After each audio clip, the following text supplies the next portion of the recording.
What do you think makes people to come back to the application? The fact that they can see the number of likes or the fact that the picture is liked? The fact that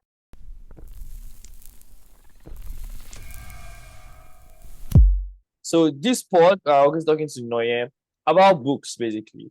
Noye, I'll let you introduce yourself. But first of all, Noye is an eye doctor. So if she's entering your eye, she can also treat it for you. Anyhow, you like. we are in UX space, so I'm not going to introduce myself as an optometrist. So Okay, I okay, okay. am Chinoy Mildred. Yes, I'm Chinoy Mildred, and I'm a UX designer at Discover Design Studio. Okay, so I think what else is there to know about me? I love reading books, even though by the time you see some kind of shake here and there, I say books chill first, chill a bit. Okay, actually, since this year, I don't think I've actually read any book since this year. Mad. It's been Ah, damn. it's been out now. By the way, I'm coming. I'll show you one book that I've been reading. So this is not an advert, but then if you can see, Mhm. Okay, yes, Ikigai. Ikigai. Uh, Yes, have you read? Have you heard about Ikigai? I don't know why it's not showing. I saw, I can see it, Ikigai. Exactly, exactly. So I've been reading Uh, this book for like 1 month because I'm very slow. So many things are happening that is making me take 1 month. So I've been reading for 1 month, and at least this is one book that I have been reading throughout this year. what's the book about? Good. So now I like talking about just like ego is the enemy. So this book, Ikigai, is according to what's here, is the Japanese secret to long and happy life. So basically, there's so many things to learn from this book because it talks about like balancing work, life, productivity, finding that like juice within all of them that fits you well. Right. So let me check my notes. So I took down notes from on this book. This is one extra from the book, right? So we are what we repeatedly do. That's like I think this is from the first chapter also. Aristotle said, "Well, what we repeatedly do. Excellence. This is not an act, but a habit." And talking to Japanese people from this book, right? They like these people are like, they do menial things. They wake up, they go to the farm, the farm weeds, they come back. Like they keep doing that till they die. So that's what helps them like live like 100 years of their life. Not the farming the passive, but like the habits of doing the same tasks, not mundane tasks, but like doing it a way that you enjoy it. Like our grandparents now, like they wake up. If your grandma or your grandpa has like a shop or something that they do, that will keep them active longer than if they just sit down, Yeah, look at the sun, go back, eat oje, go back, eat oje. Hey, like that they was wake up, very they exactly stuff like that, right? Uh this is another one. Say it's much more important to have a compass pointing to a concrete object than to have a map. So now this is now a story. See now I'm just seeing you about this book. When it's your turn to gist me, you. So it's okay, okay. okay. So for people listening, I'm giving the extra. We're talking about Ikigai. So I'll basically just use like desired experiences to like talk about it even more. But this is just the juice, right? So now say it's very much important to have a compass pointing to a concrete objective, to have a map. Now, Joey Yeah. Ito is the director of the MIT lab, right? And he encourages to use principle of compass over maps as a tool to navigate our world of uncertainty, right? And like I was right when I was reading this, it was more as designers, as a designer that I am, it's more like better to have a compass than a map. So the map now is we know what design is. We know there's UX, there's UI. We know there's like UX, UI, there's UX writing, there's everything, right? So that's the map. That's the whole map. We know the whole text space. We know how it works. Yeah. That's the whole map. But then like to have a compass also, I want to build or I want to build the easiest product or the easiest way for people to pay money online for a certain product. And Yeah. I'm going to do that by like improving user experience for users within this age group for this specific niche of products. Now that's a Yeah. direct compass that like directs you to Yeah. where you're going. It's not like say I just want to be a UX designer. Now that's broad. That's you looking at the overall map. So that's the Mhm. extra that like I took from there. Reading on, it says how to survive our fastest future. And Jeff, who writes In an increasingly unpredictable world, moving ever more quickly, a detailed map may lead you deep into the woods at an unnecessarily high cost. A good compass, though, will always take you where you need to go. It doesn't mean that you would start your journey without any idea where you're going, but like Yeah. it means that you're understanding the paths, right, to your goal. You finish faster, you finish more efficiently than you would if you had Yes. to like struggle and plan the different routes or different map, that kind of just. You know, So one thing that, okay, I'm going to bring back the same thing you just said in one of the books I read. Okay, I'm just going to keep my mouth shut till I get to that book. And then we're going to come back to this thing you just read about the compass and okay. the map. Okay, so let me just hold it. Let me hold my thoughts for now. Are you Okay, sure you so want to hold your thoughts? I'm going to hold my thoughts because if I spill the beans now, by the time we get there. Okay. Okay. I'm Okay. just going to Compass. and Okay. maps. Compass, maps. Yeah. Uh, We'll do that thoughts. when I talk about I'll write it here so so that I'll remind you. yeah, thank you very much. Yeah, exactly. So now, part of the extracts, one last thing was going back to about Einstein. A happy man is too satisfied with the present to dwell in the future. Now, this is a challenge against contentment, right? But it's also a quote that allows, like, at least for me, that allows me to reflect on, am I dwelling in just this present because I'm extremely happy with what's happening, and in considering, like, I'm not considering the future of where I could be. So career wise, now this didn't happen, right? Recently, I think it was just me, being in that space where I had like I had 2 jobs and I was excited about it and I was like doing awesome for myself. I was happy. But then I lost, and I'm like, the energy I used to start applying for jobs again was high because I was like, damn, I can't afford this life that I've given myself. If I've lost one job, I need to like do more. So I'm like, I was too happy. Like a happy man is too satisfied with the present to dwell in the future. Like you're not looking forward to where you want. But like I mean, I was satisfied. I was like, yeah, I'll just take things slow. I'll just chill. I'll do one landing page a whole month. I've designed 5 different MVP in the last 2 weeks. 5 different Good. MVPs. 2 is in development in the last 2 weeks because I like that fact that I've lost my job. I brought my sense back. I'm like, okay, now I know I'm not happy anymore. So like, I'm looking forward to the future. Yeah, Yes. I will talk about the last thing here on my notes, but let's leave this Ikigai book for now. Okay, what you just said is very important as to career in design. Okay, you get a job and then we begin to get relaxed with where we are because we're happy with maybe the pay, we're happy with the work environment, we're happy with the team and all of that. And then for some reason we may begin to stop learning. Okay, so that urge to learn something new, usually we're always learning something new based on, okay, you want to apply for this job and then you see the job description and then, oh, I don't know design systems, or I need to be perhaps I need to like up my skills in design systems and all of that.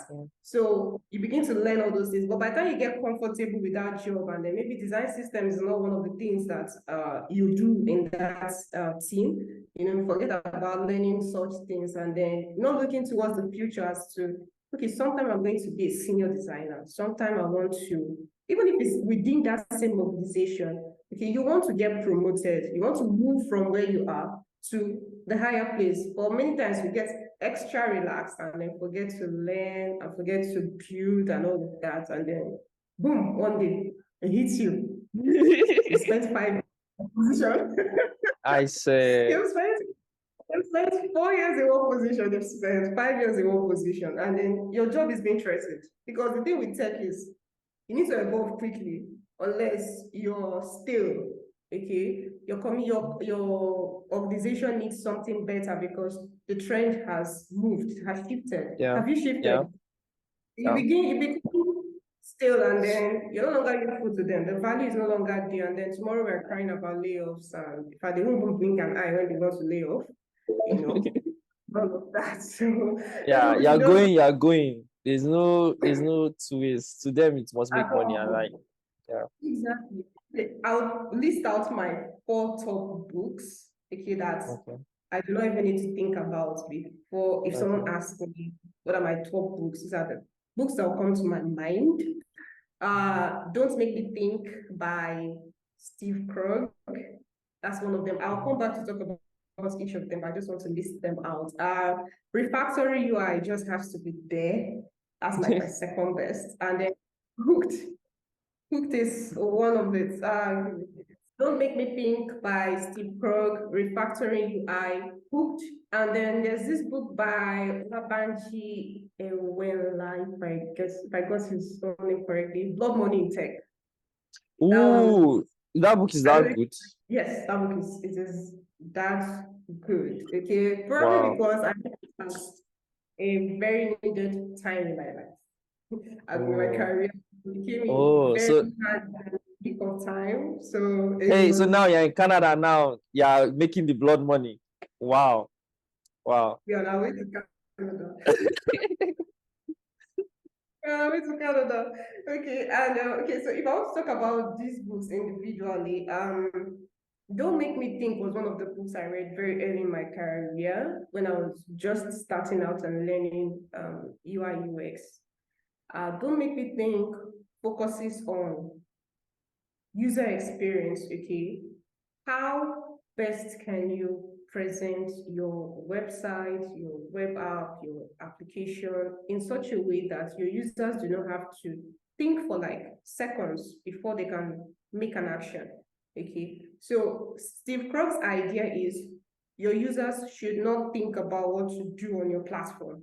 Okay, so your buttons are very concise and very precise, straight to point, straight to the point, call to actions that say do Mhm. this. Okay, every step in your website gives them an informed, it makes them have informed decisions. Okay, so I don't have to come to your website and begin to figure out where is this thing or where is that thing, all of that. Yeah. So Krug's general idea of don't make me think, in fact, from the title alone, you should, ring the Yeah. bell in your.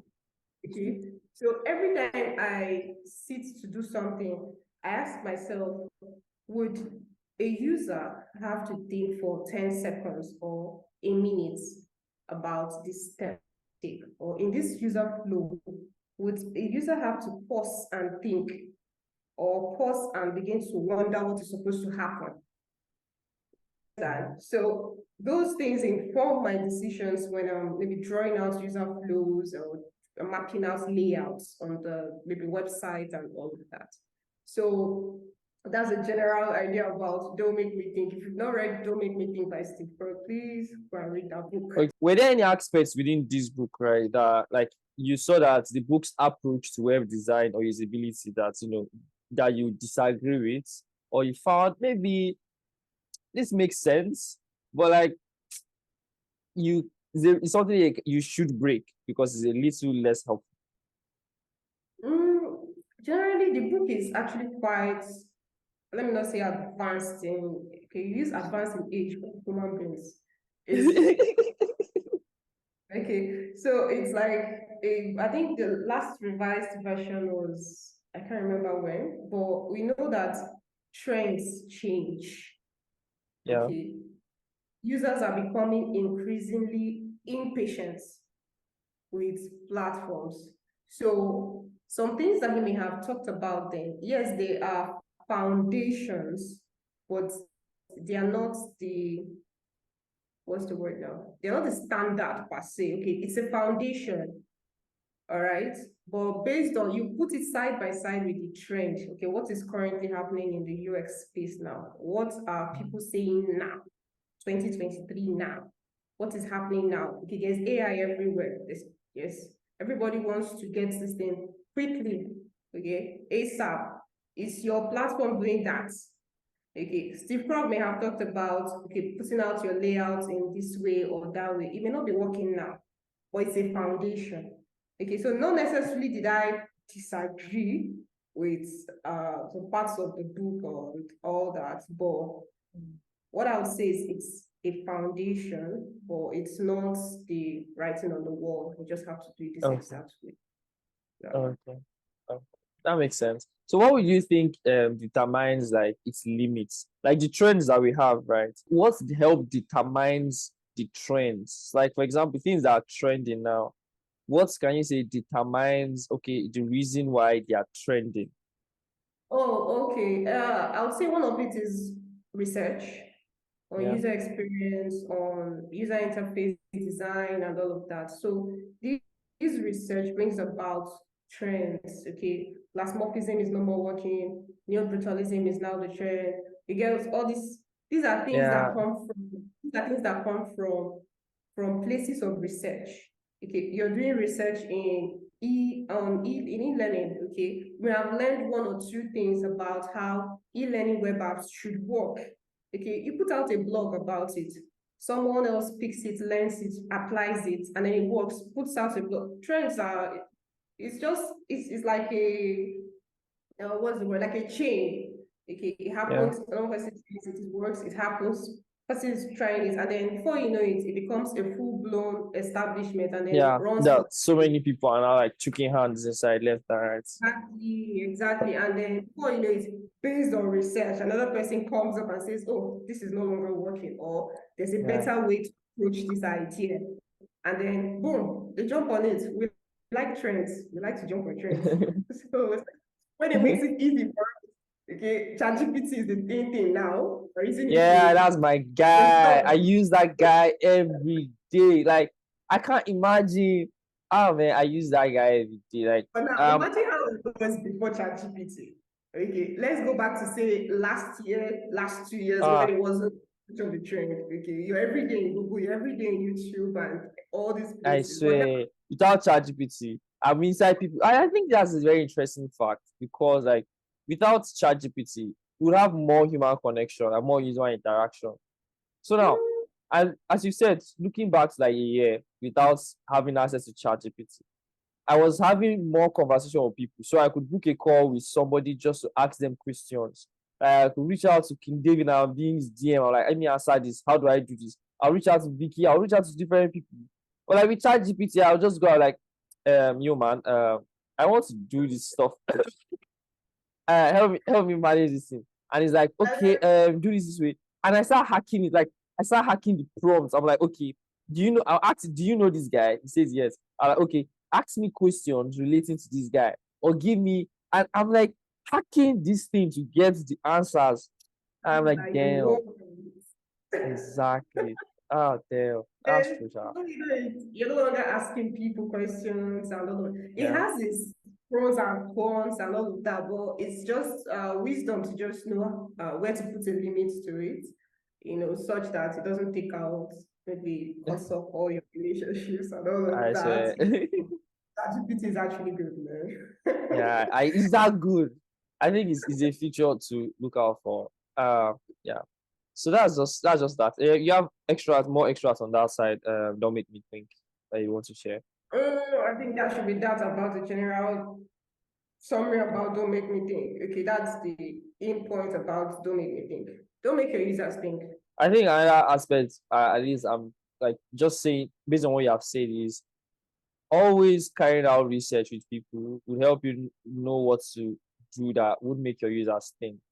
Like always observing users and like having research like back to back, not one in 4 months. It's like back to back would really, really help, that's Yes, it does. I think many organizations now use tracking softwares like Hotjar, Crazy Egg, and they use these things while user interviews still surface. But things like these platforms have made it quite easy to study user behaviors on your platform.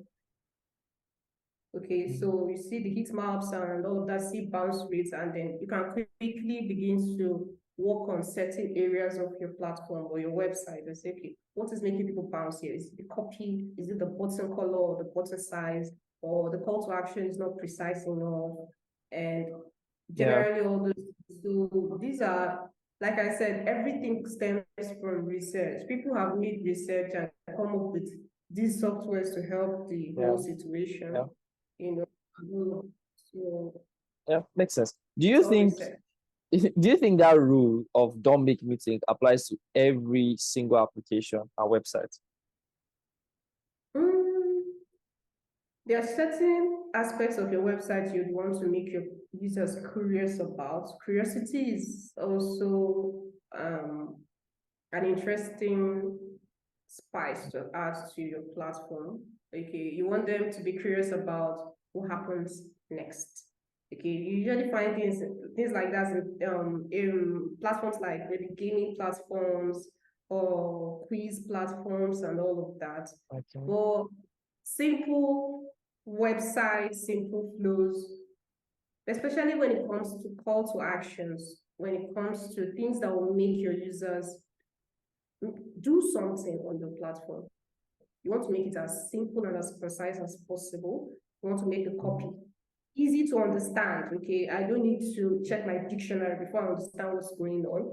As much as possible, less technical jargons, except maybe you're working with high level users. Okay, these users are professionals. Okay, so like maybe you have a platform for people in medical field as medical doctors, and then maybe you begin to use such terms, or you have people in the Yeah. NFT, you're building the platform, you know the targets. Okay, but if you're generally building for users and you want as many people as possible to come in, or you've done your research and the demography, the niche, the target, your target users, Yeah. you know the Yeah. language they speak. I think this will bring me to one, I can't remember what, okay, Design for How People Think. That's the name of that book, where the book talked about the 6 minds, talked about memory, appearance, vision, talked about vision, memory, and a number of them. In fact, I may have to open my phone to get that. But generally, That's fine. one thing, language, yes, language is one of the things I wanted to point out. Now, in doing research, you take note of how these potential users speak. Not like when I mean speak is your understanding of certain things that your platform is going to be providing. Yeah. Okay. So there's a way there's a language that they have. So what can I use as an example now? There's this video I watched. I think it was from one woman. She called it. I'm trying to think also. It was something about I think it was I think it's mindset, as she said, but I'm not sure. Maybe a different one. And it was more of like the people who are in your niche, right, would have a separate kind of thinking style. Thinking style, that's it.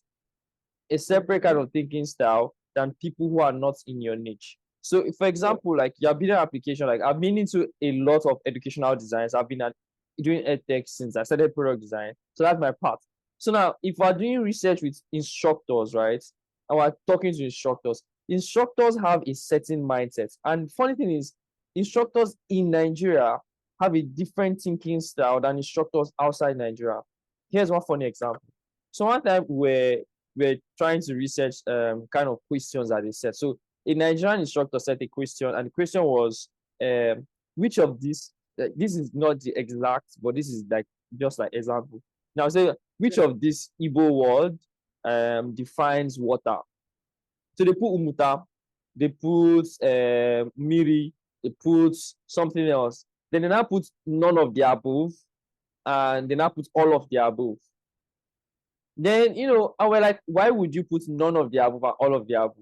And they were like, if it's none of the above, you select it. If all of the above, you select it. Or you select the correct answer. It doesn't matter.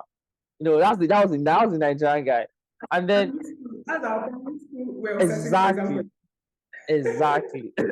That's like exactly how it was in primary school. That I'm in Nigeria and grew up here now, so we understand and so it be. We know the scope already. Now, the Yeah. foreign instructor would set all the options to be different. There's no none of the above, there's no all of the above. And we're like, why are these people doing these both things differently? And the question was not like the way they think, and it was very common with the Nigerian instructors, is like the way they think, their thinking style is not like it's bad, it's just niche to them as per, Nigerian instructors, Nigerian teachers, because of their environment. And the thinking style for people outside Europe, outside Nigeria, are niche to the way they learn how to be instructors there. So I'm like, that's the word, like thinking style. They will see that as maybe you're confusing the students by putting none of the above and all of the above. Yeah. But for us here, you get expect you to be smart enough to know if it is none of the above or all of the above. So, like you said, thinking styles different, the environments too, Yeah. concepts are different. So it's usually like that. So if you're going to be designing across board, if you're your application is supposed to like cater to people from different environments, you'd want to do research across board too. Okay, do research across those areas that you want your platform to reach out to, and then find Yeah. out how these people do things, and maybe try to put a balance so that Yeah. everyone can enjoy. Yeah, so that's that about that one. Another book we could look at is Refactoring UI.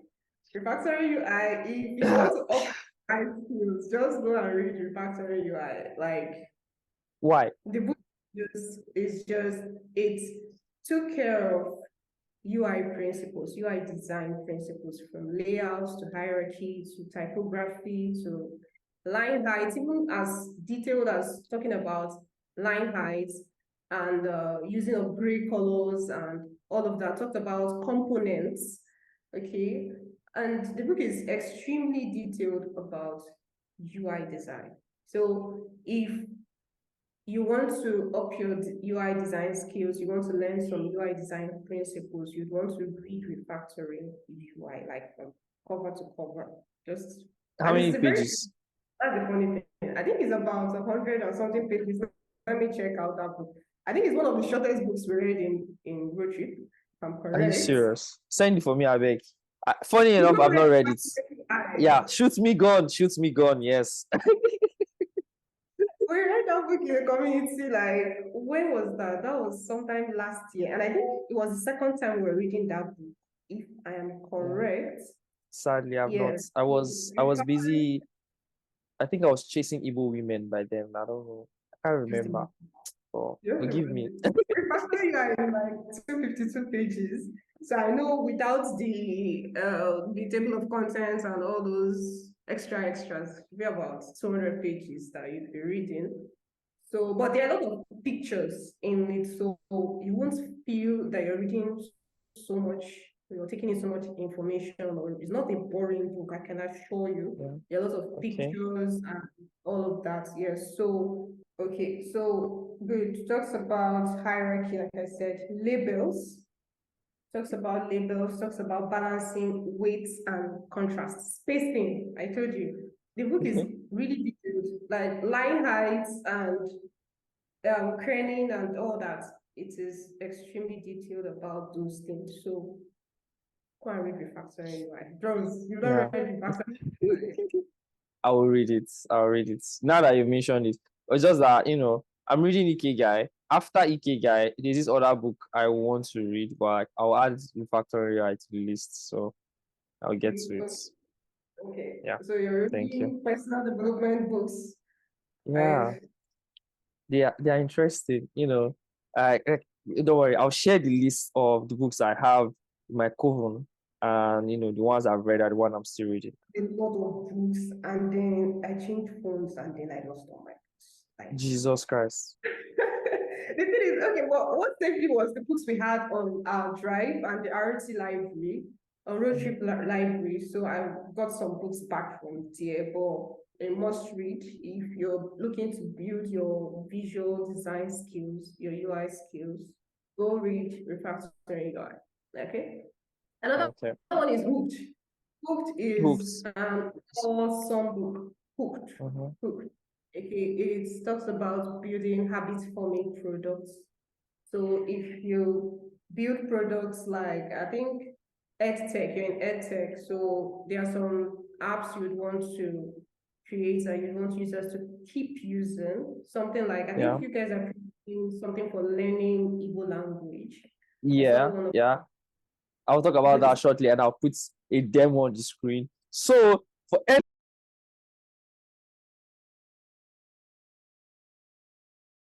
Ndị ọchịchị ekwela nkwa imejupụta atụmatụ ha gbasara agụmakwụkwọ.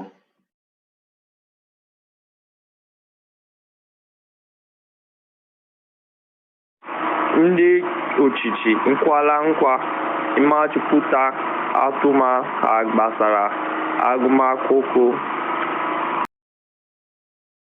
Anyone listening to the pod now, if you are listening to the pod, if you just know you like listening to the pod, right? So I will talk about it, but let me just allow Noyen to finish, so I'll not join because that sense. Yeah. Okay, so yes, so just like what you guys are building, okay, it's something you'd want. It's like Duolingo. You'd want to build a habit. You want your users to make it a habit to keep using that platform. So such products would require the hooked principles. Now, hooked talked about different pointers or different things that must happen for you to get your users to your product. Okay, mention things like action. That's the action the user is going to take. Talked about triggers. Okay, triggers are things that make the user now do the action, okay, and those triggers with time will now make the person keep coming, okay. The triggers are in two forms, the external and the internal. The internal trigger is what you should be targeting, though you definitely start with the external triggers, okay.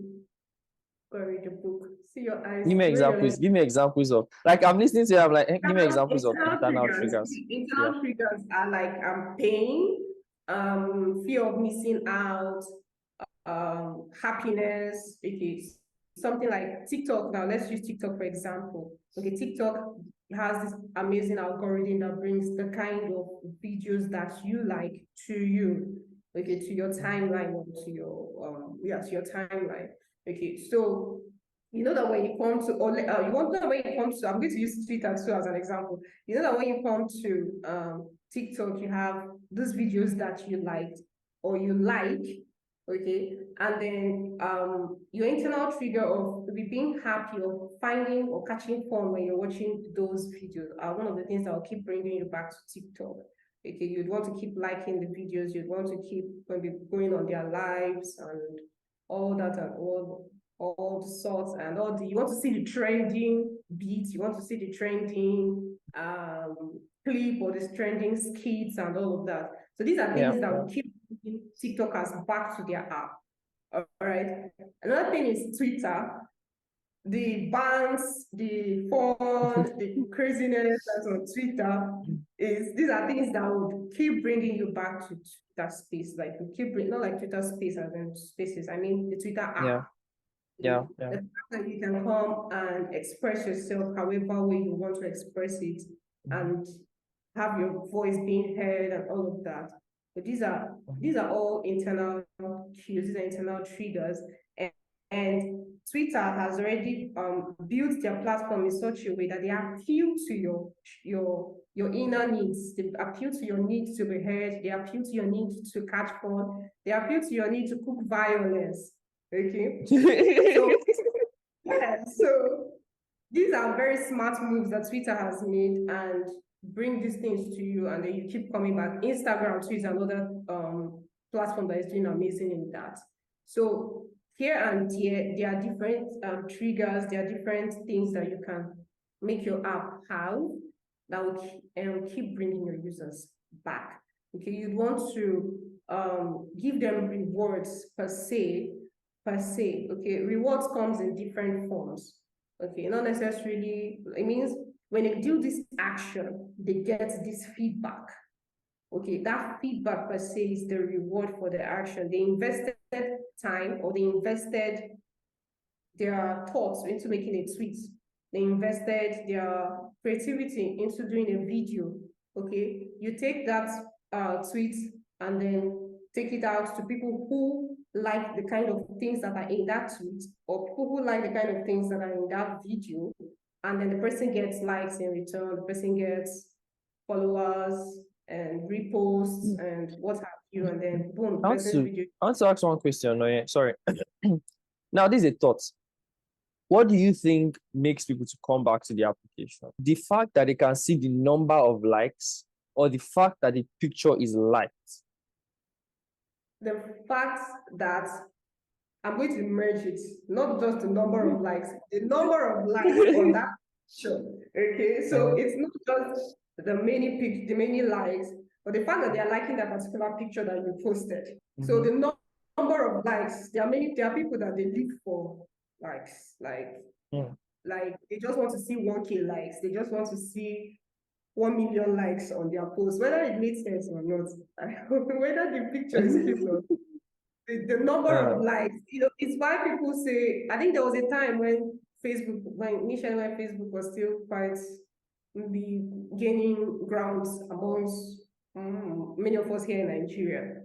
And then there's this thing of, there's always this preaching of going to stop basing your affections on maybe likes that you get on your picture. There was a time when if somebody doesn't like your picture, you could lose your appetite. You could just ruin your mood for that day and all of that. So the number of likes. The number of likes and the number of likes over the fact that the picture is being liked. Exactly. So both of them are actually very important. Okay, so that's in turn saying, would it be like this is like this is a conversation. So like, would it make sense to take away one and see what happens? Like, build an application like Twitter, take away the statistics, the metrics that show you how many impressions, like that show you the retweets. Maybe they only allow you to see comments, but take away retweets, take away the metrics. It just allows you to see comments alone, right?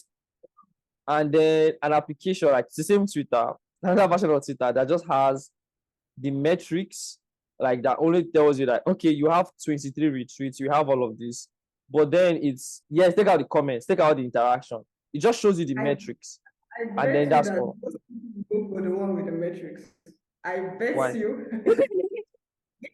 Numbers, the thing is, till tomorrow, numbers don't lie. Okay. In any that's how we use that quote. Yeah, in any scenario you want to put it, numbers don't lie. Okay. The fact that it is being reposted this many more number of times, it's being retweeted this number of times, or it's being liked this number of times. People will take that over comments. How many people read comments? How many people have strength? Just come and look at the statistics. Oh, 1 million impressions. Wow, it's actually going fast. It's going fast. It's going fast. Yeah. So I'm very, very sure, okay, that a lot of people will go for the application with metrics over the one with just comments. That's interesting. That's interesting. Well, that was by the way. So go on or giving us extracts from the book Hooks. If by now you don't have one page written objects, if you are listening, maybe you're washing clothes, you're driving, you're cooking, whatever it is, you should carry paper and biro and also write. So that was by the way. There's this very important point I learned from Hooked. Talked about the behavior model. I think when we were reviewing the book in the community, I asked that question and I was like, B equals to MAT is like mathematics. B equals to MAT, what does it mean? To me, I don't know maths now. You're not telling me it's maths. Oh, nice one. Oh, no, yeah. Oh, go on. I was going to laugh her heart out because it was like, yo, what is this? And then people had not read the book at all. It was like, wait, there's maths inside the book. Like, what is that? Where is this one coming from? But it's just a simple model, okay? It's a model for behavior. It's the user behavior model, okay? So M stands for motivation, A is action, T is trigger. Okay, so putting it in words now, what it means is for a behavior to be established, okay, there has to be motivation. The user needs to have sufficient motivation. Okay, first off, there has to be sufficient motivation, and then the user should have the capability to do that desired action, okay, and there should be a trigger. Okay, so if you want to bring this to, let's use Instagram again for illustration. Okay, so I want people, I'm a designer in Instagram, in my dreams, and And I want to keep users glued to their phones, and basically that it's Instagram that is open on their phones. Now we're going to look at Instagram and see how Instagram makes people, not the word addicted per se, but it keeps people coming back to Instagram. Engaged. Now, the motivation, yes, engaged, good. The motivation for coming to Instagram is either you want to come and post a picture, or you want to come and view people's pictures or view food. Someone like me, I come to Instagram to look at food, to look at beautiful food. So I come to look at beautiful food, and I come to look at beautiful rings and wedding gowns. I'm lady. Yes. I said it's It's let's leave that I for do, another just I do that. I come to look at the gillies and all this beautiful one there here and there on Instagram. So for some other people, they come to look at other things, maybe gadgets and all that. Now, that's the motivation for me. Okay, I'm coming to Instagram. I want to see the latest trend in interior decor. I'm coming to Instagram. I want to see the latest. I know that when I come to Instagram, I'm going to see it. Okay, I'm definitely yeah. going to see. Now, I click on the first one. Algorithm keeps bringing Similar similar thing. contents. Okay, so I'm going through my timeline, and then in 2-3 posts, similar content, 2-3 posts, similar content, 2-3 posts, similar content. Before I'm going to remember time, it could have been like 30 minutes past. I may have spent 30 minutes on that timeline. Okay, so there's a motivation. Okay, there's the capability to create the action. I have the phone. Okay, I have a phone, or I have my maybe laptop or iPad or whatever that is going to make me come onto Instagram. Okay, I won't just look at my wall and then viewing Instagram. Okay, and then the trigger. Okay, for me it's internal trigger. Okay, because there's the satisfaction I would get from looking at those videos, or I want to learn. If I'm a designer, maybe an interior decorator and all of that, I want to learn styles and patterns and recent trends and all of that. Okay, so these things together create or form the behavior. All right, they form the behavior. So many applications or many companies, organizations that are working on products that they want to create a habit of, they want their users to make a habit of coming to their platform. They do these things. Okay, they take note of this behavior model and all that, and then follow these things. And then there was this case study about the YouVersion app. The case study is actually in that book. You should go and read it. The case study fascinated me because I'm actually a user of that application, And then I was reading the case study and I was like, Hi, before we get back into the pod, this podcast is sponsored by Narruption. Now, Narruption so aim is informing young Nigerians about politics, startups, tech founders, stories of interesting Nigerian youths like you, and maybe you, maybe. However, they have a podcast and they also give out news about stock exchange. Now, I'm very serious about this because Naira is fun to read. They distill articles that are about stock exchange, market value, interesting political news that's happening for young Nigerians, to young Nigerians, by young Nigerians. And it's fun, check out their podcast and their Instagram handles to find out more information. But like, trust me, honestly, it is fun. Yeah. With that being said, let's get back into the pod. you, I Now know. me be Yeah. this. Now me be this. It was very relatable because maybe because I was a user. But then one thing I learned from not just the application and the case study and the entire book, it helped me on my next product. The product I designed after that was an e-learning app to help undergraduates to study. Okay. And this is something you want to create a habit from or of. Okay, you want students to keep coming to this application to do their extra learning, to do their tutorials, to run past questions and what have you. Yeah. And you want to stand as the authority. You wouldn't want any maybe competitors to keep dragging that top level with you and all of that. So that's what I learned from the book helped me a lot in structuring the flows for that application. Please go read Hooked. What I did was to pick out books in UX and UI so that, and also design thinking, okay? Don't make me think, is there refactoring UI for UI, Hooked, UX and design thinking. Then blood money in tech. So we're about to before we get there, first of all, Noe, all my guests, I say thank you to them one way or the other. Aside my mouth, they say you should not say I love you alone through mouth. So yeah, so I give all my guests merch. So you're going to be getting a merch from me. Where are you? Okay, I know in Lagos. Are you in Lagos? I'm in Lagos. No, okay, that's good. Most of my guests are in Lagos. So you're going to be getting a merch, a really nice one, by the way. So yes, that's good. Thank you very much.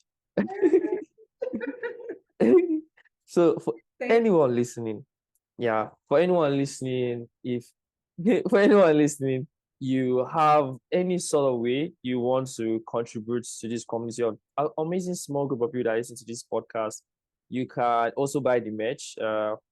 Let me know. Just send me a DM anywhere. You also buy the merch and get access to it.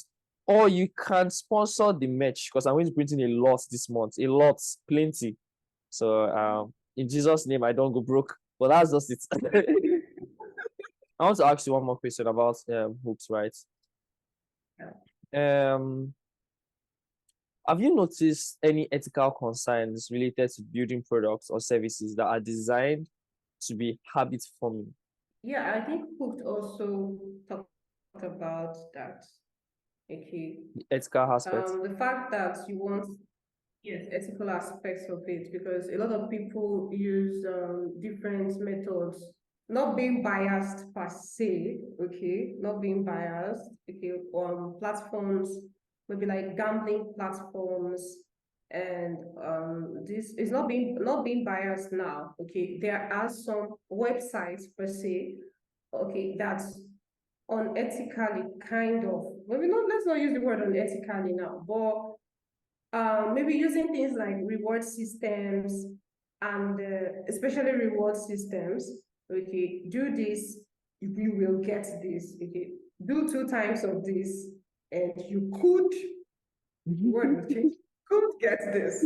You get so there are ethical concerns. Okay, the intent. I think he mentioned that the intent is very important. Okay, why are you doing this? Okay, I think that's the Excuse me, ma. My hands are up. Can I? May I? yes. May I? Yes, ma. Yes, my lord. So, what do you think TikTok intends is, when they have access to your camera, your keystroke? Uh, what do you think is the intention of that? Like, I'm sure they are trying to learn how to make you get hooked on the application, but like, you have access to your camera. Mr. Cho, can you assure me, or can you at least tell me, if you turn on airplane mode on a plane, can TikTok talk to the plane, please? There are extremes to it. Of course, they want you to stay hooked on the platform. Like, I'm sure they're going to deny the fact that they want you to be addicted to their platform. Okay, Obviously. addiction is the choice per se. It's not like I made you addicted. I'm sure if you take them to court, they're going to tell you they didn't plan for you to get addicted. It wasn't their intent for you to get addicted. It's your choice, and it was okay. But these are, like you said, the internal triggers. Okay, you gotten satisfaction from the number of likes and reposts and all of that, and then you keep coming back. It's like what cocaine does to someone. Okay, Yeah. the inner action you had from it, the highness, the everything that came with it. Okay, it was your personal experience with that substance. Okay, and then it made you come back for it. So, of course, they created the application with all the amazing strings and catchy areas to get you hooked onto the, all the every give their baits here and here. Okay, but it's still choice of the user. it still boils down to the user. Okay, Mr. A could be addicted, could be an addicted TikToker, but Mr. B is just here for his business.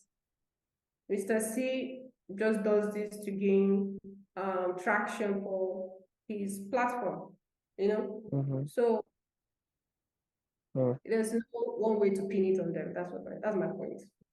So it's like saying, in as much as okay, we're designers, and one way or the other, our hands are tied to these things. Like our hands are inside building these features that allow you to want to come back one way or the other, because we need for the business to grow, for us to be able to post and be like, oh, we've grown 800 monthly revenue in $800 monthly revenue in 1 month, blah, blah, blah, blah. We need you to be coming back. But like, Exactly. we also need to like just be human sometimes to understand that. I saw somewhere. So this designer, I think these designers were at they used to show picture Pinterest, and they were Okay. like, why is it that you have notifications to come back to the app, you have notifications to stay on the app, yeah, but you don't have notifications that reminds you you've spent 10 hours here, you should rest. You don't have No, we don't notifications want that to spend 10 hours. Come on.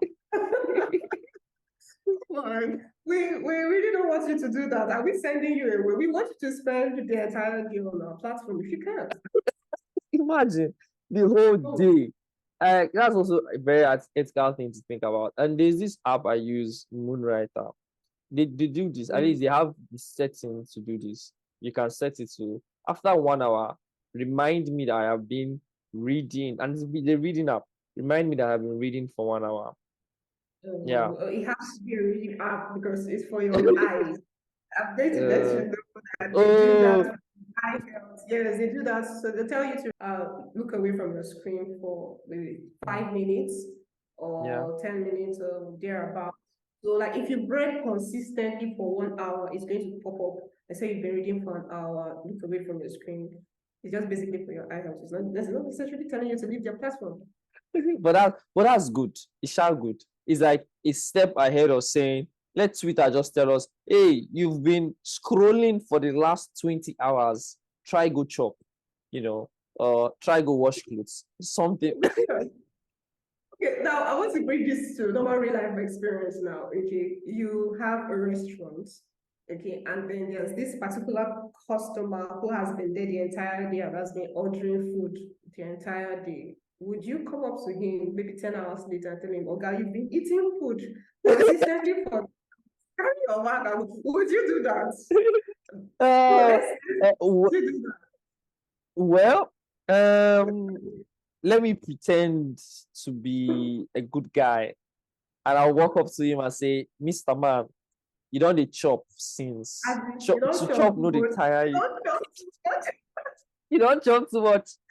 Yeah, your money no go finish. Come they go. Can they go? It's not Yeah. for you. It's not. That's the point of the entire business. Okay. The more users, the more time they spend, the more times they come back. Okay. That's what brings the revenue. So of course, there's no platform that wants to tell you to leave. The U version Bible app, God will not tell you to leave. This will tell you to leave. Okay? You're going to study your Bible the entire day. Be my guest. All right. So that I like as we just wrap up that conversation, it reminds me about this song, Iya Basira. So it's a very old song. Iya Basira, you don't give the chop, or I don't know if you know that song, but all of us, we don't old, not Gen Zs. I remember the song. Yeah, but Yeah, Sarah don't I think what happened to the person in the song? yeah, like everybody was eating the food, like they even called policeman to come, and policeman was still eating the food, and policeman was like, no go vex if I order for more. So like that song is that song is nice. It was like Yabasara did something to the food, or at least cooked it so well that the food kept them hooked. Yes, Yeah, yes. so it kept them coming. So in essence, every designer should go and learn how to cook like Yabasara. Keep your designers. Point is that it's not going to work for every application. That's the one thing you want to point out. Yeah, If your sure. application is not going to be, it's not something that you want to appeal to habits. If your application is something that just come do this thing and leave, okay, or come make a transaction and leave, or something like maybe fintech. Okay, but if it's something like a savings platform, okay, you want to create a habit from saving. So you see things like reward systems for saving, there's an interest. When you save, you get this kind of thing. There are prompts for you to invest, come back and redo your savings. There's auto renewal. There's recurring deposits or something like that. That makes Yeah. you without your coming to the app to do the transaction. Yeah. Forming features on that platform. But if I'm just coming to do a normal deposit and withdrawal transaction, come on, what's the habit I want you to create from that? So it doesn't work for all products.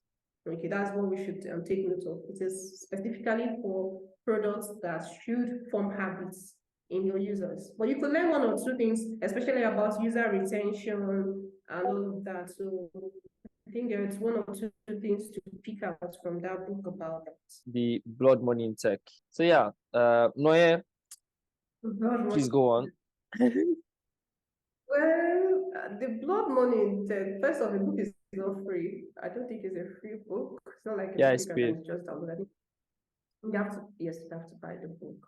One thing the blood money in tech did for me was it sort of set fire. You know, like when you've been sitting somewhere and you've been like really cold, and then someone just put something extremely hot under your bum, and then you just have to make you get it. I think that was what that book did for me. It came in really handy at that point in my career.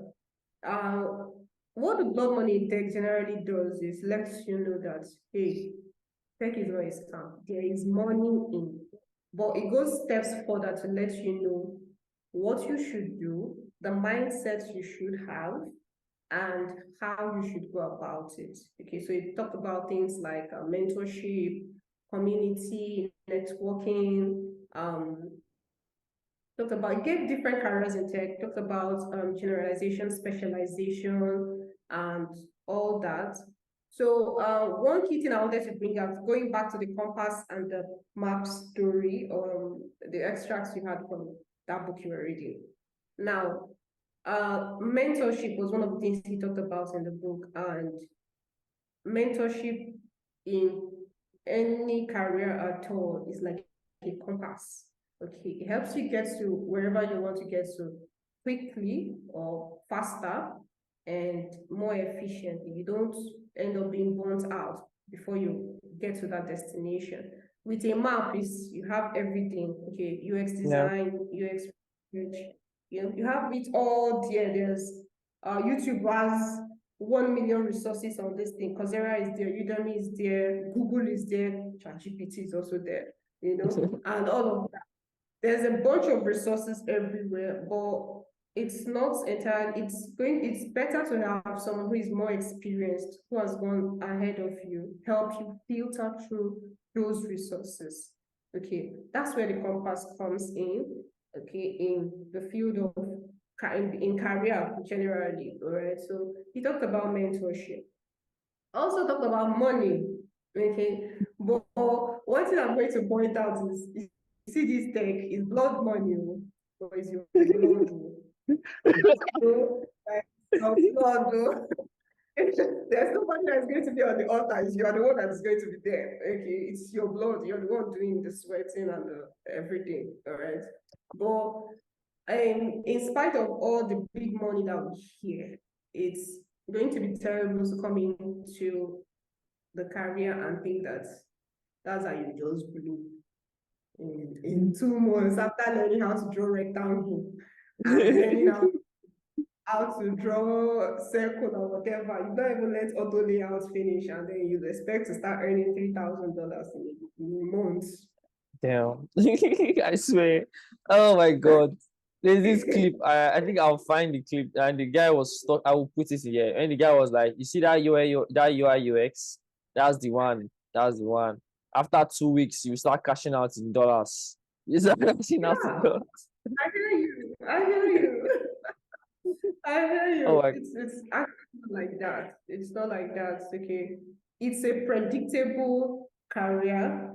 Okay. If you do these certain things, if you do it how people who are earning that way have done it, then you could get there. It's predictable, but it's not. It's definitely It's not not a a straight linear. line. Yeah, so like give me those steps, like those actionable steps. Generally, the book was talking to people who may not have any choice they've made in tech. Okay, you're just new, you've been hearing tech, you've been hearing there's money. Is there actually money in tech? So the first starts out with guy, money do tech. Okay, there's money. He Interesting. gave some statistics and all that of monthly salaries of some tech guys, like some careers in tech. I mean, all right, so just to blow your mind a little bit, not necessarily to blow your mind, but it's reality of a number of Yeah. people in tech. It's their reality. Okay, but it's just let you know that guy, money day. But first, wait first, let me tell you. Man, yarn you the real gist, you get. So it talks about defining the space that you want to play in. Okay, so what aspect of tech do you want to go into? Data analysis, UI UX, front end, back end, full stack. What the heck do you want to do?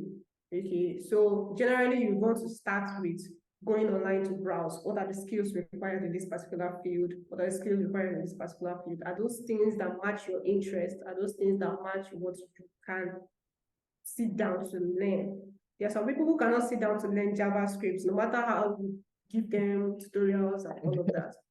People that will not learn how to do machine learning, no matter how you want to break their head, math is not for them, and all those kind of things, all those things you get. Yeah. So also when you know the niche you want to settle in, maybe data analysis or front end design, front end development, and all of that. What are the skills? Learn those skills. Okay. Now, after learning those skills, you should know how to apply the skills. I mean, it's not about just learning. Practice those skills. Now, you have the skills in hand. You need networking. Okay. Yeah. A lot of us are introverts. That's where the wahala is. A lot of us are introverts. And you just don't know how to connect with people. And that's where community comes in. He also talks about community. But I feel that's where community comes in for as many of us who are introverts. We could leverage on communities and build circles there. Okay. So you don't have to be entirely known. All 500 people know you, all 300 people know you, all 200 people know you, but at least there's a pocket of people there that you connect with, and they know you, you know them, you network with them. You could begin to branch out from there, actually. That's how we met, isn't that? Yeah. Yeah. It talks about branding too, personal branding.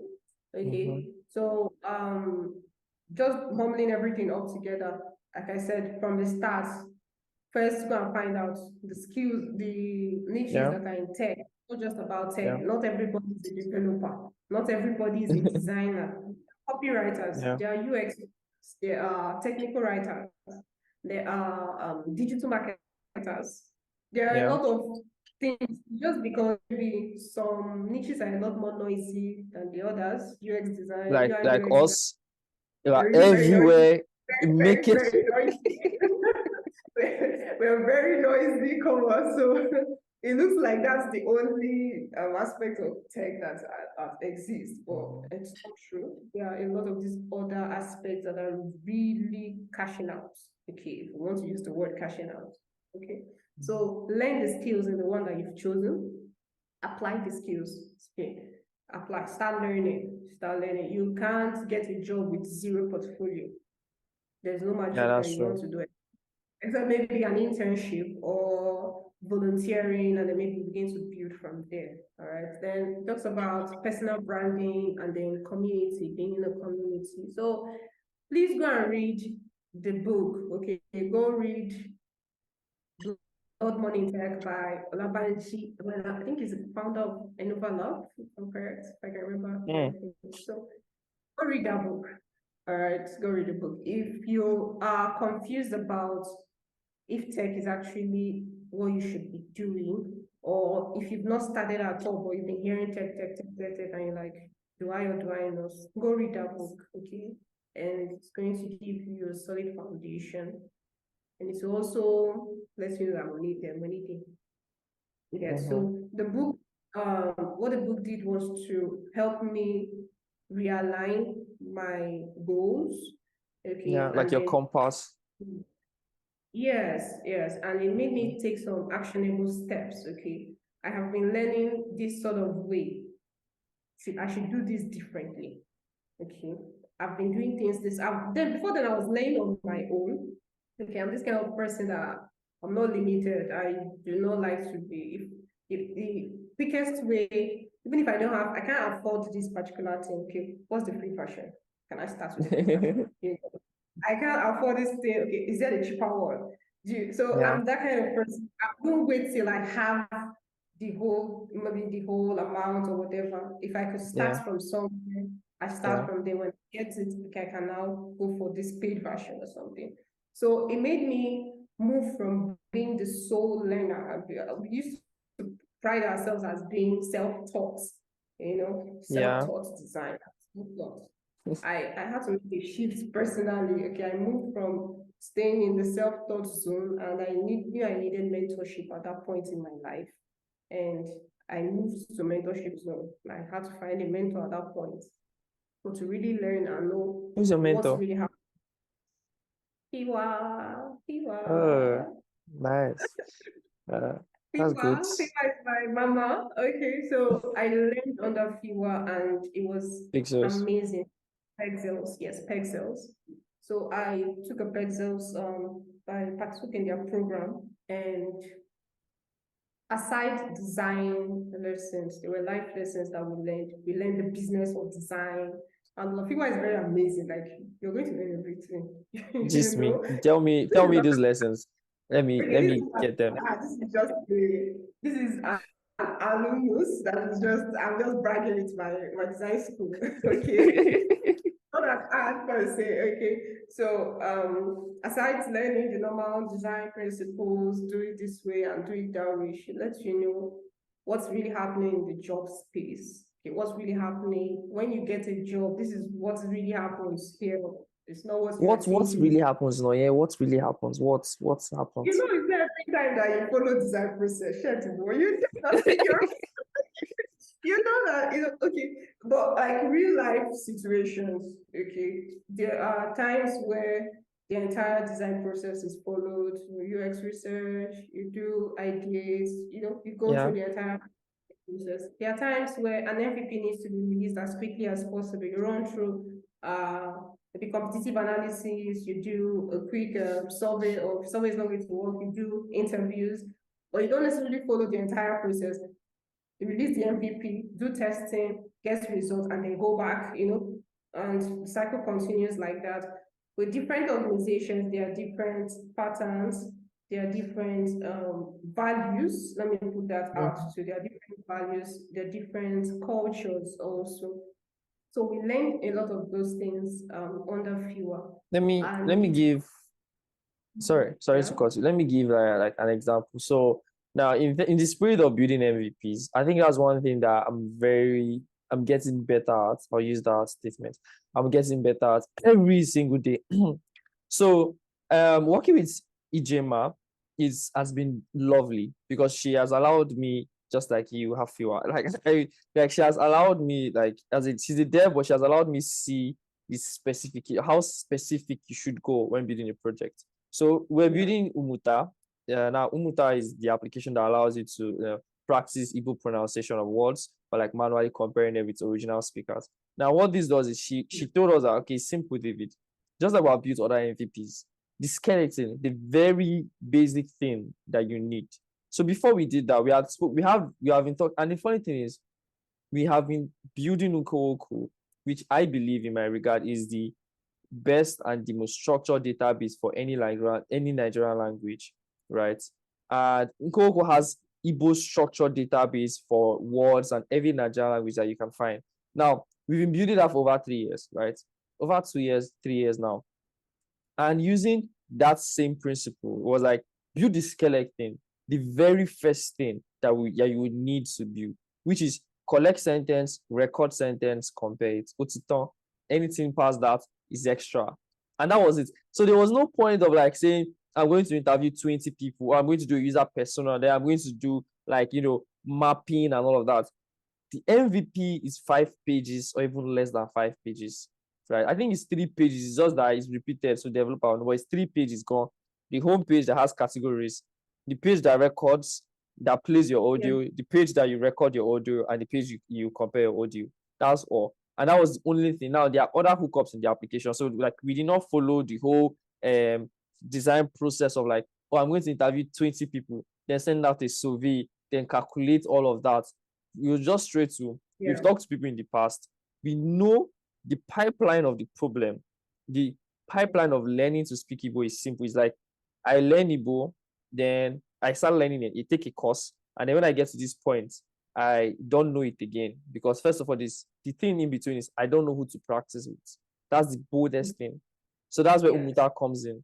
We've talking to people over the last 2 years, so we know that this is where it comes in. So we just went up like, you can practice with yourself, right, using this application.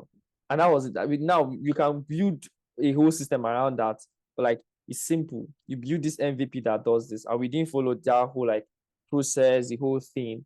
But what we're doing now is, okay, since we have our MVP, is we're pushing it out to people and like say, okay, we need people to sign up for demo version. The alpha version is out, so we need people who to sign up right now. Be like, hey, I want to use this. Like, let me get it. So we'll now share it with them and like get feedback. And then now that's our own. Exactly. That's our feedback. That's our like focus. So if you are listening to this podcast and this interests you, the link to sign up is in the description. There's a sign up for request for a demo. You were just talking to basically I and the dev who like, came up with the whole application thing. It would be nice. So that's just like, by the way, in terms of what you mentioned, but you don't always follow the process thick and thin, but like the idea and the goal is like always measured, like always like in points to, yeah. So this is not something that you'd maybe, if you're just starting out, maybe you're learning, you may not necessarily have that idea. You may think everything that happens initially, I think you must do UX research like this. I must do it this way. I will do survey, do interview, do my persona, like that, like that, like that. Who has your time? You get, so while there are certain products that would require that process, there are certain features that will require that process. There are others that would not. There are others that would just require the quickest possible way and then just push it out for testing immediately. We need it out for testing. The major focus would then be on testing, feedback, iteration, testing, feedback, iteration. So Sprint.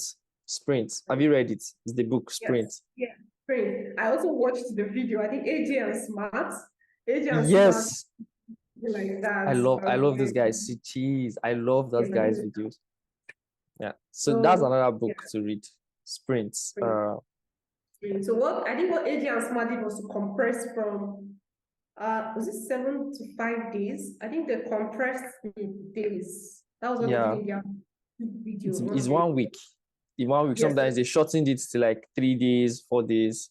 Yes, that's what they did in their video. So you should go and read Sprints too. Another book to read should be Agile, learning about Agile principles, Agile and method. Okay. Agile methodologies and all of that. This is one thing you may want to read to just have at the back of your mind or have it handy, because there are some teams that require that. So even if you've not practiced it in real time, you have the theory knowledge. So it's not like they're speaking jargons or what they're doing. At least by the time you see it in real life practice, you can be able to learn. With reading is people have their ways, people have their preferences. Okay, I could be cool with reading books. Others are more visual. There are people who prefer to just listen. Okay, so one thing we began to do in the community was to, when we're searching for books, we search for different versions of the book. So you're looking for the audio book, looking for EPUB, you're looking for PDF. They also search for the free version of the books. We can't actually, the thing with books is you have to be, it's very tricky, especially when it comes to a library, as a public library. You would not want to put books that are for sale in the library, because They're not gonna hold you. being very, very careful. So go to Google and just type how to get free ebooks, and then Yeah. there are a lot of things that would most likely come out. So help yourself. Okay, that makes sense. Yeah, that's cool. That's cool. So we're coming to the end, by the way. And this was fun. This was honestly fun. So Noye, now tell me, in terms of reading, right? Why do you think you've not read since the beginning of this year? How can you fix that? And what habits do you think helps you read better? There's like 3 questions in one. Sure, sure. Okay. What has made me not read a lot? What has been the issue? Okay, I'm this kind of person that likes balance, or like I like to be in a place and I know I'm in this place at this time. In There's been a lot control. there's not necessarily in control per se, but at rest. Okay, let's for using physics now, a body at rest. I've been in Mm, motion. I have been consistently. Okay, there's been a lot of movement here and there for me. There's been a lot of things happening. So those are things that made me not as an excuse. Okay, I'm not going to be using them as an excuse because I am inexcusable. Okay, how I would help myself aside accountability, reading with the community as I read with Rochi. I think that really also helped me read books back to back. Okay, but aside accountability, it would be giving myself a target. Okay, I'll say each day before I open my laptop to work, I'll read 2 pages or I'll read 10 pages. Okay, and I'm going to give myself to it. Of course, we make rules and then we break them, but we're going to try to keep ourselves. It's discipline, okay? It's discipline. The same way you say, I'm going to turn up and I'm going to design every day. I'm going to do this specific thing every day. Just the same way you build those habits that help your career. It's the same way you're going to be building reading. It's the same way I am going to be building my reading habits. Okay, I'm going to be getting back to the community and reading again. And I'm going to tell myself, okay, before I start work by 8 in the morning, I'm going to read this, or I'm going to spend 10 minutes on this. Another thing I'm going to do is to probably start listening to podcasts. I don't really listen to podcasts, but I search a lot for audiobooks because of my community members and these people like audiobooks. So I find myself in Spotify looking for audiobooks and all that. But I want to start listening to podcasts so that while I'm working, I can have this playing, so I'm listening in and I'm learning from what's being taught. I think NNNG has NNG, that's a Nelson Norman group. They have this amazing podcast on Spotify where they deal with UX issues and all of that. So that sums it. That sums it. Makes sense. So now, remember I said in the beginning of the pod that there's one more thing I want to say. It's like an extract from the book Ikigai. And I think this is something that I may end up starting where I talk about 1 book or 2 books like we have done once every quarter. And maybe, we could do this, this way we would even read better, just you join me on the pod and like once every quarter, that's once every 3 months, just talk about books like this. Yeah, because I've taken joy in reading a lot, mostly self-development books, mind books, psychology, these kind of things. yeah. Now, so the extract is, I don't know the guy, I can't pronounce the name, but the name is, you can see it on the screen. If you're watching YouTube, it's Sitcoms. Sorry, I'll just skip it. But like he said, to focus on tasks, according to this guy, in order to focus on tasks. Now, these are just 2 steps. Number 1 is to be in a distraction-free environment. And number 2 is to have control over what you are doing at every moment, right? That is to help us stay and maintain the state of flow. This is also very important for people who are struggling to find a way to read. Like, you must be in an environment that is distraction free. Avoid being in crowded environments. If you need to read, like go to a class, sometimes the environment instigates the fact of reading. It's like you can't stay in a place where boys talk about football all the time and say you won't read. Once you just carry a book like that, they'll not be like, I remember when Van Persie they post this book for his status. You'll not be like, Van Persie, don't mind that guy. That guy, if he score 5 goals. Before you know, but Or you find yourself in a club and then with all the music around you, now break out ex- in good. Wow, wow. exactly, Not exactly. sure that you're a bro or you're what. Hey, that be like, she bad guy. Now you they read past, read this encyclopedia. So it doesn't work like that at all. Yeah, Like you said, you have environments that would encourage you to read. Go yeah. to a library, find a quiet place. Uh-huh. If you're using your phone, you could turn on focus mode if your phone has that. Yeah, Turn on focus mode and then have some apps locked and then just give yourself 30 yeah. minutes, give yourself an hour, and then Yeah, this is like one thing that I do that like I started with that helps me like be able to like read certain books. And I'll talk about them. Is the books I read rather. Like it's like reading once a day. So I used to read 10 pages. I started with 10 pages a day. So I read 10 pages in the morning, every morning. Then after like 2 weeks, I stepped up. I started reading 10 pages in the morning, 10 pages in the night. So in a day I covered 20 pages. But that's why I just read 10 pages. Once I'm done, I don't once I'm done the 10 pages, I don't open Call of Duty. I don't play game in Deja Vu, Ali Clements. King David, this is all of us on the play game. Wages of sin. You don't enter Call of this, but I know I must have read 10 pages before I move on to the next thing. Then like that's 20 yeah. pages a day, 10 in the morning, 10 in the night. And I feel like if somebody wants to build a habit of reading, like at least I read this somewhere, is to read the books. No, I heard this from Ali Dabao. He's a YouTuber. He said you should read the books that you're interested in. That's how you build the habits of reading. Then you can Yeah. cultivate those habits to discipline yourself to read the books that you need to read, like UX books that that sometimes feel instructional and all of that. It's like, but you should first build the habit of reading books first. Yeah, yeah. So like reading the books you're interested in, and those are like things that that I did do. Do you think UX books are instructional? Some of Sometimes them are, are they boring? some of them are, let me not use the word boring per se, but it can be a lot. Like, I don't know, I need to find one person who has finished reading Design of Everyday Things. I really, that person, the book is awesome. If you're a beginner in UI UX, you should go read that book. Okay.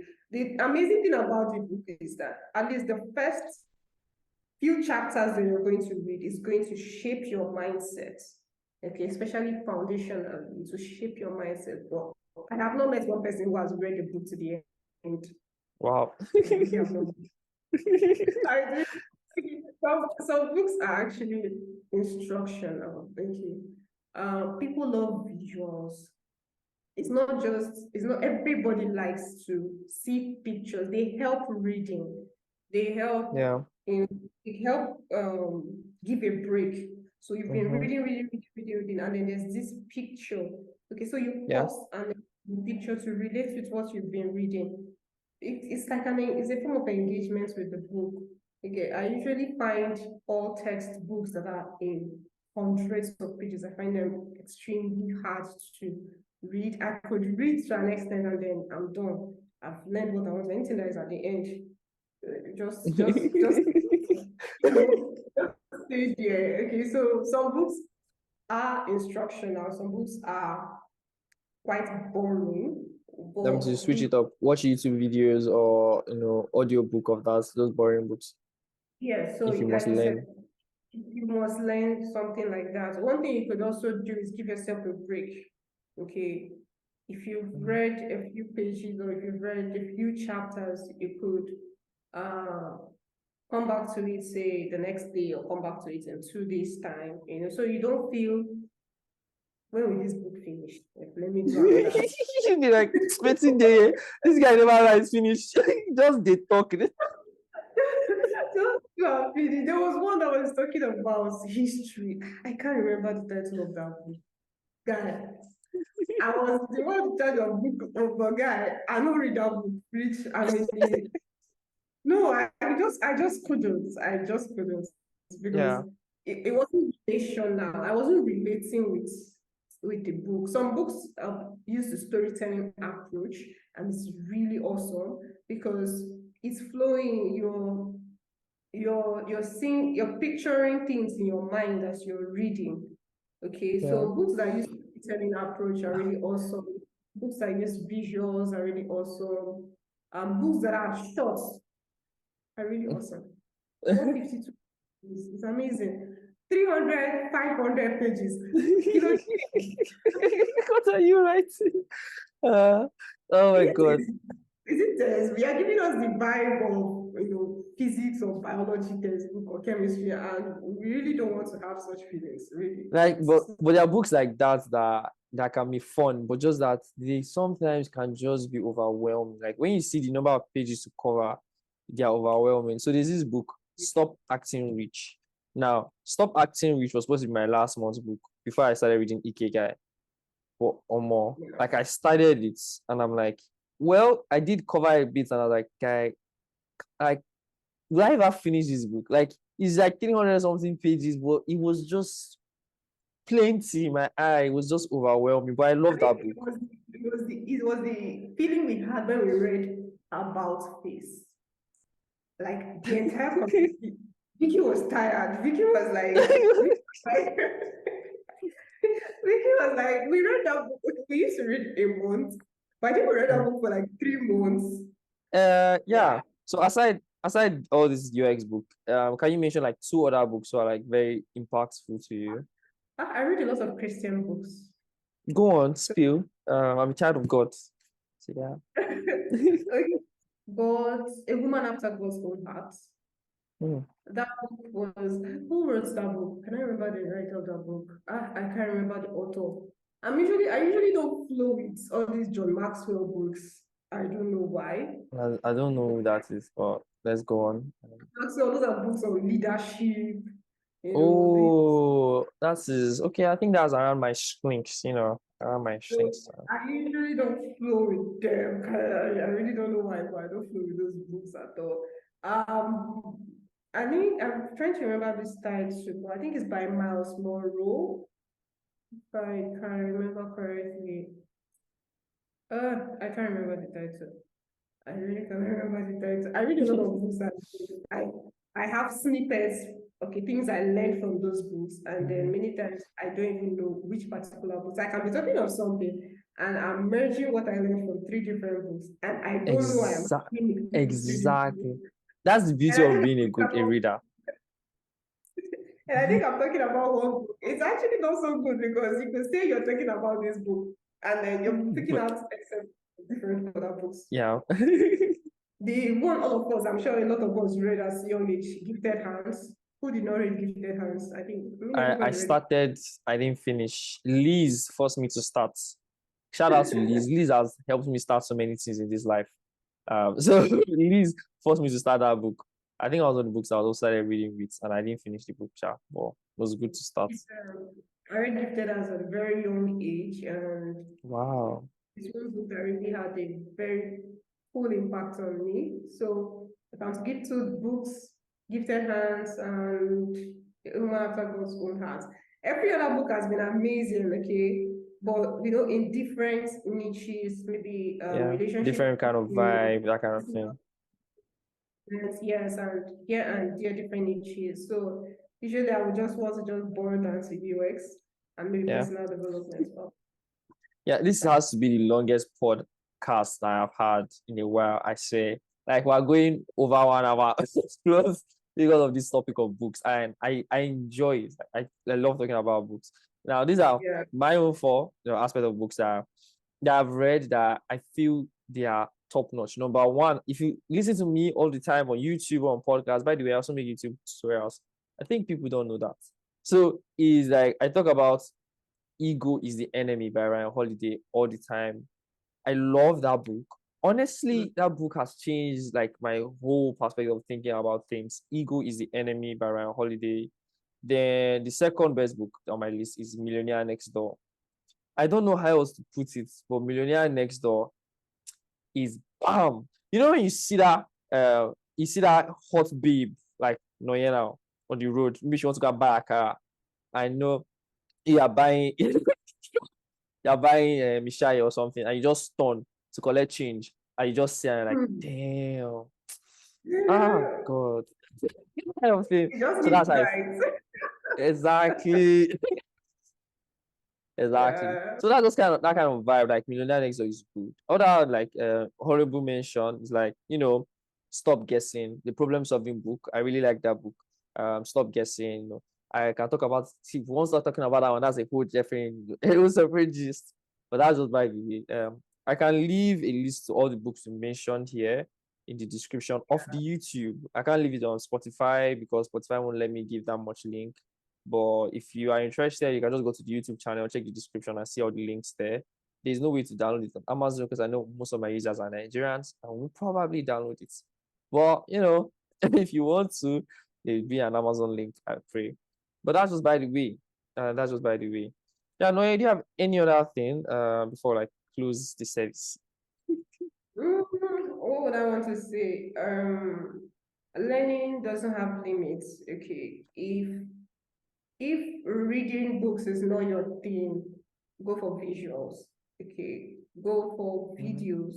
At every point, be sure that you're learning something. Okay, if reading is not your thing, go for podcasts. Okay, like this.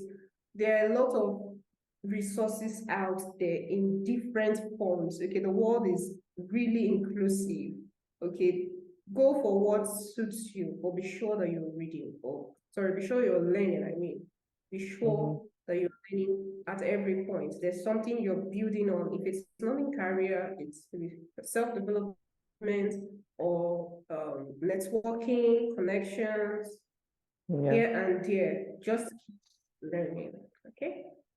Yeah, That's it. awesome. That's cool. So if you can't read a book, watch a YouTube video about it. If you can't listen to the audiobook, read an article, something, collect the information one way or the other. If you can't get a girl's number, you can get her friend's number, or you can get her mother's number, one way or the other. Oh, you get my number. Let's go down. You don't want to say my mother. Exactly. You can get that one too. Yeah. So that was by the way. So thank you very much for sitting with me, Noye. This was very interesting. So okay, so if you've loved this video, give it a like. Where's the like going to be? Down there. Give it a like and click the subscribe button and the bell icon so that you get a notification when a new video That's comes it. up. Good. A round of applause. Just